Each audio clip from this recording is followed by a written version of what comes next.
The year is about to end. The readings focus on a monosyllable word, and the word is love. We were made out of love. We are called to love, and we shall be judged according to love. Love is the synthesis of all virtues. It is the summary of the Christian story. And so good is the Church to have provided us a venue by which we can make our examination as we slowly close the year. And the question proposed by the Church is, how much have you loved these past months? St. Thomas Aquinas describes love as willing the good of the other as other. Another word for love is benevolence, to desire the good of another. My sharing this Sunday, first, love before Christ came. Second, love when Christ came. And third, love after Christ. Love here and now, in this year of pandemic, in this year of 500 years of Christianity. A word on each. First, love before Christ came.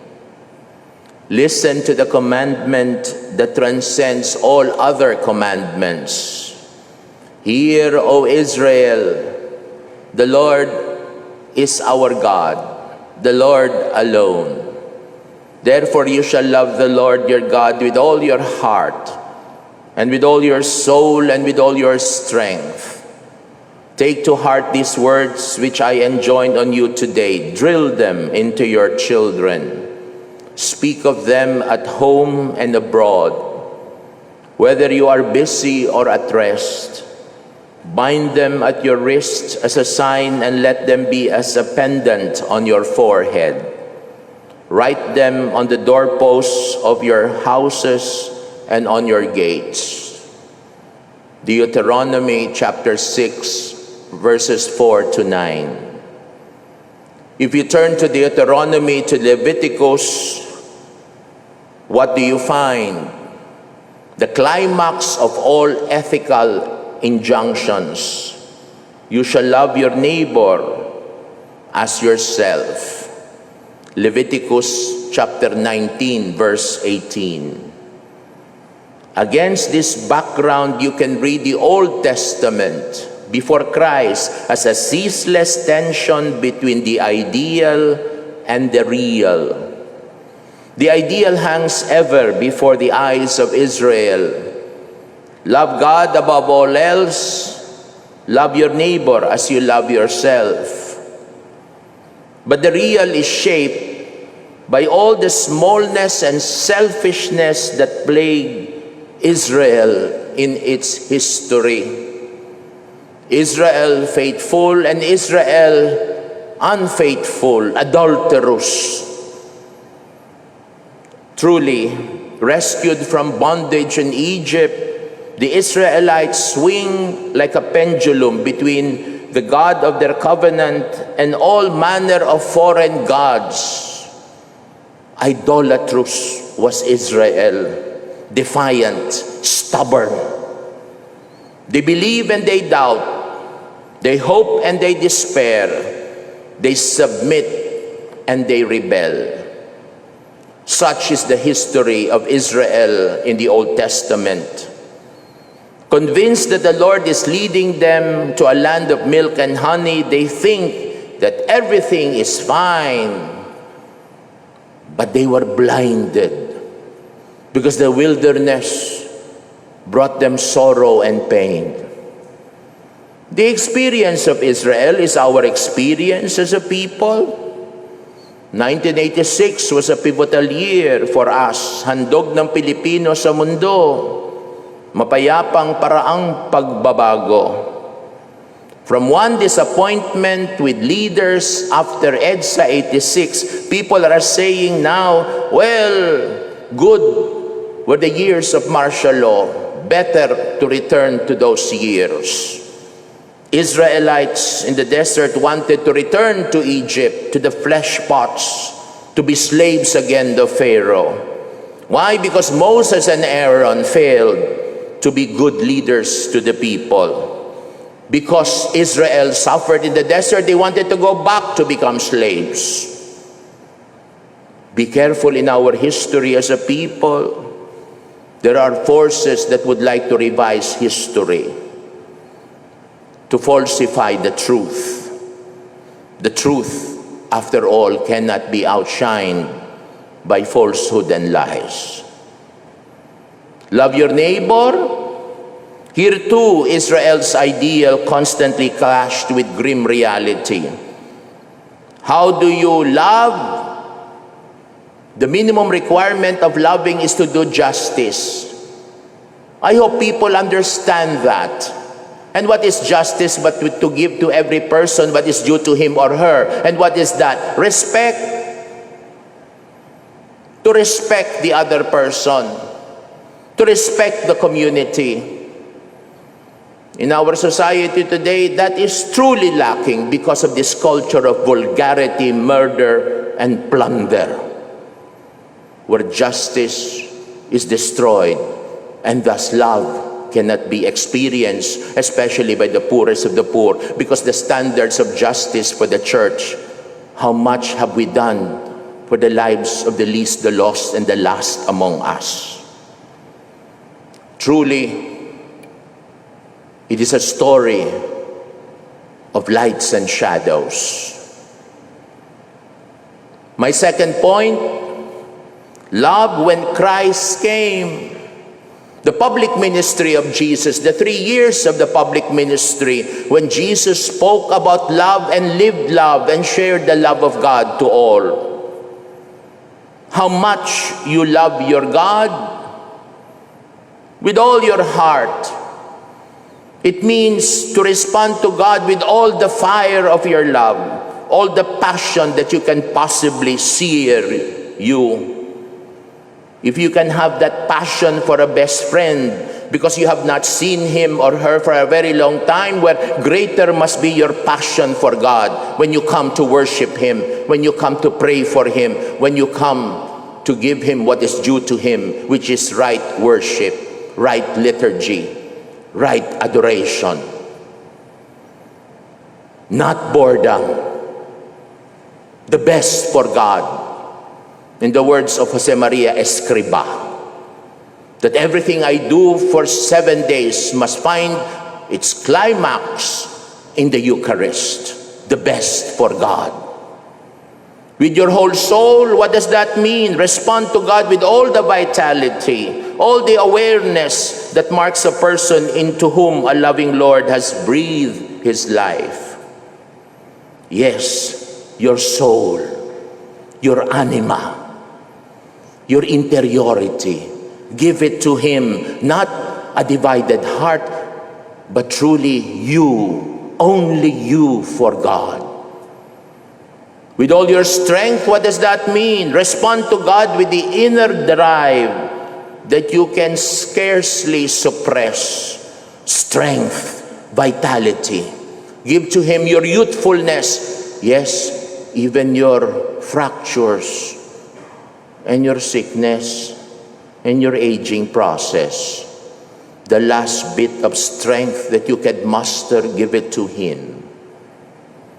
To these 3 faculties, with your heart, with your soul, with your strength, comes love God with all your mind. Love God not mindlessly, not scattered brain. Love him intelligently. Study the faith. Read the Bible.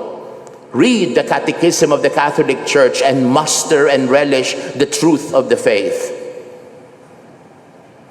Truly, that is what, with all your mind. And yet a good number of times, we scarcely know the faith. That is why at times, a good number of us have fallen and have joined other sects and denominations and not have fully appreciated what Catholicity is all about. And a good number of us are even graduates of Catholic schools, colleges, and universities, but have compromised Catholic values in the way we live. Together, the four fashion a total person, a man or woman fully alive, fully in love. With whom? God. Only God. In the words of Teresa of Avila, solo Dios basta. God alone is sufficient. God alone, that in the end of my life, it is only God that I aspire for. Not my wife, not my boyfriend, not my work, not my possession, not my peso in my account. No, all of that will be gone. Solo Dios, only God. And your neighbor, express your love of God by your neighbor. You have to love your neighbor like another self. The parable of the Good Samaritan does not contradict the Torah. Jesus, in his public ministry, reminds the Jews of their own rich tradition. You don't define neighbor by race or religion or by class. You define the neighbor in a four-letter word, N-E-E-D. That is your neighbor. Anyone who is in need. Anyone whom you encounter every day. The need to be affirmed. The need for a smile. The need of a gentle touch. That is what people need today. But in two instances, Jesus took his friends, his listeners, to a step beyond the tradition of the Jewish people. He maximizes the commandments. First, in the Sermon on the Mount, he said, you shall love your neighbor and hate your enemy. Jesus goes beyond that. Jesus says, love your enemy. Do good to those who persecute you. Pray for those who destroy you. Difficult? Ay nako. During these days, you have your friends, fine. But I'm sure each one of us has an enemy. A person who has blocked us or blocked us in his or her Facebook. A person who has bullied us, who gossiped behind our back. An enemy, truly. Each one of us has an enemy. But Jesus says, love him. Love him. Desire the good to happen to him. He cannot be friends with you, fine. But at least every night, you can speak of his name before God and say, Lord, help me to forgive this man. Help me to forgive this woman. Jesus goes beyond the Old Testament. Jesus goes beyond the Old Testament when at the Last Supper, Jesus says, love one another as I have loved you. The term of reference now is not what I express in myself, how I love myself, self-care.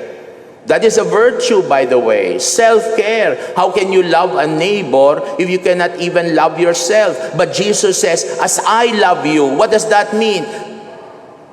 As I die for you. Love others as I love you. Unto the cross, unto the suffering.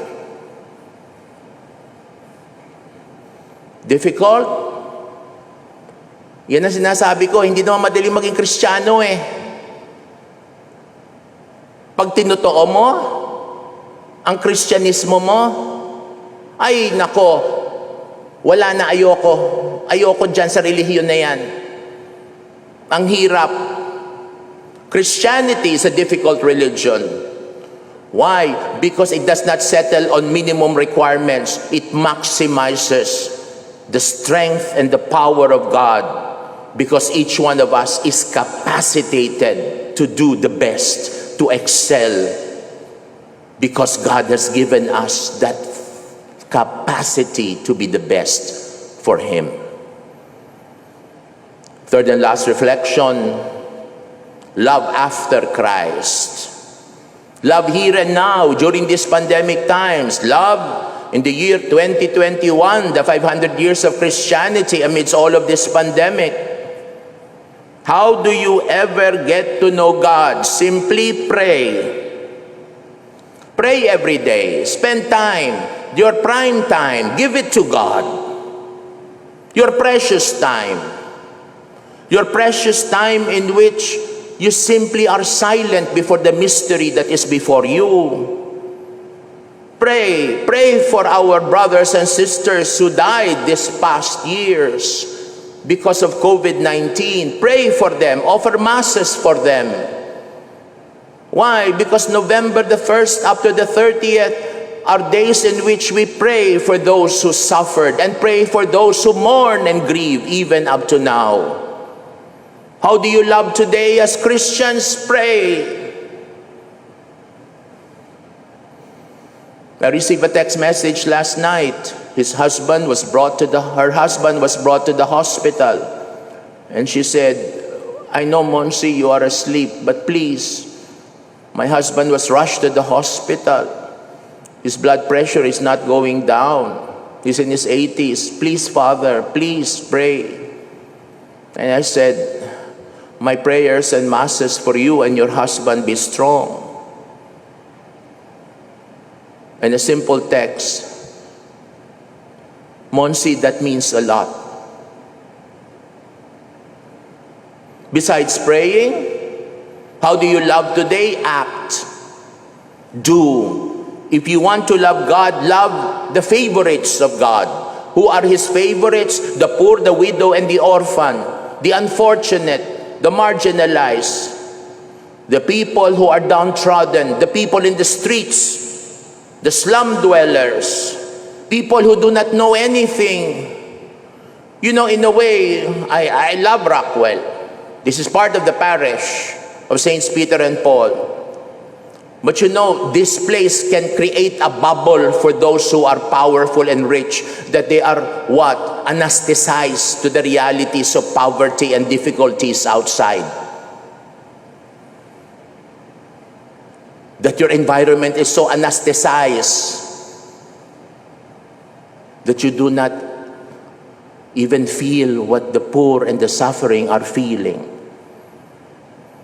Love is where the need is.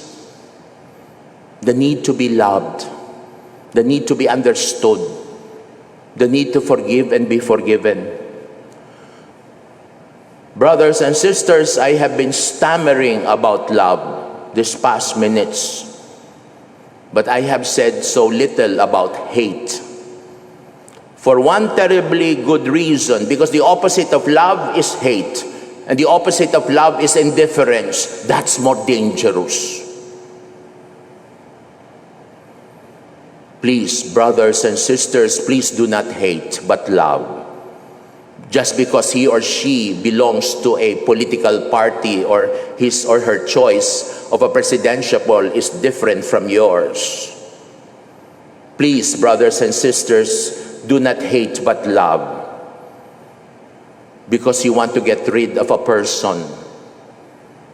Please, don't be indifferent to the cries of people who are suffering or are in pain. More people now at night go around different places to open plastic bags and there get their dinner. Tawag doon, tad-tad. yet we can have sumptuous meals. We can eat 3 times a day. Hindi ko kayo ginigilty. Pero yan ang Kristyanismo. Hindi puro pagpapasarap. Not comfort.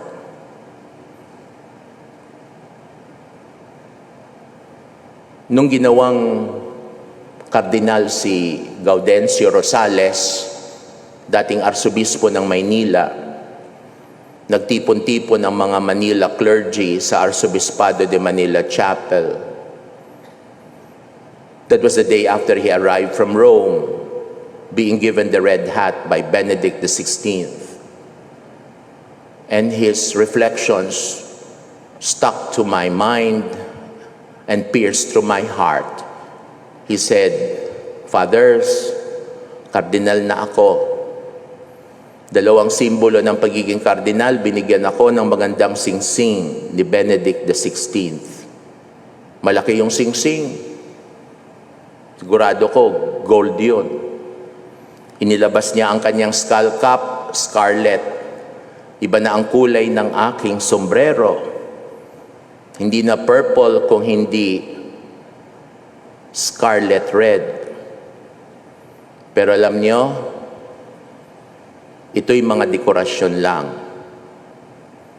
Hindi siya makakatulong na makarating ako sa langit.